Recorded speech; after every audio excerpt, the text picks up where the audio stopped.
সফলতা পাবো, এটাই হচ্ছে জীবনের সব থেকে বড় হ্যাপিনেস এবং সব থেকে বড় পাওয়া। দেখতে দেখতে আমাদের স্বপ্নের বাড়ির কাজটা কিন্তু শুরু হয়ে গেল। কখনো ভাবিনি এত তাড়াতাড়ি লাইফে সফলতা পাবো, এটাই হচ্ছে জীবনের সব থেকে বড় হ্যাপিনেস এবং সব থেকে বড় পাওয়া। দেখতে দেখতে আমাদের স্বপ্নের বাড়ির কাজটা কিন্তু শুরু হয়ে গেল। ও, ভালো হয়েছে, খুশি হয়েছি। তোমাদের স্বপ্নর বাড়ি, তোমাদের স্বপ্নর সেলুন, তোমাদের স্বপ্নর বিউটি পার্লার এগিন দেখতে দেখতে আমাদের চোখ দিয়ে পানি আসতেছে। ওখানে ডক্টর লাগবে নি স্বপ্নর বাড়িতে? আমি একটা রাখছি, অতি খুব যত্ন সহকারে রাখছি।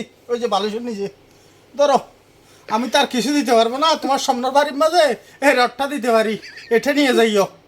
শালার কুত্তিরা এসব ধর, তোরা সমাজে মুখ দেখাস কেমনে রে? তোরা সমাজে মুখ দেখাস কেমনে? তোরা আবার বড় বড় ফাটির যাস, তোরা সমাজে মুখ দেখাস কেমনে? তা কাম করি বেড়াই, সমাজে মুখ দেখাস কেমনে? তোর কর্তব্য আছে না লগে? ইতে কই বাদাম মেয়ে, ইতে কই ঠাঙ্গালির তাছাড়া বাদাম মেয়া, ইতে কই?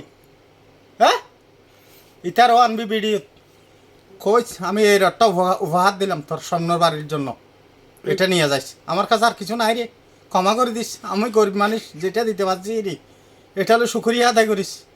কুত্তিরা এই সদ্যনে শালার বেশ শ্যামাগিরা, তোরার আর কোনো কাম নাই। তোরা স্বপ্নর বাড়ি, তোরা স্বপ্নর সেলুন, তোরা স্বপ্নর বিউটি পার্লার, তোরা এগিন ছাড়া আর কোনো কাজ নাই তোরার। ধর এটা নিয়ে যা, আমার কিছু করার নাই।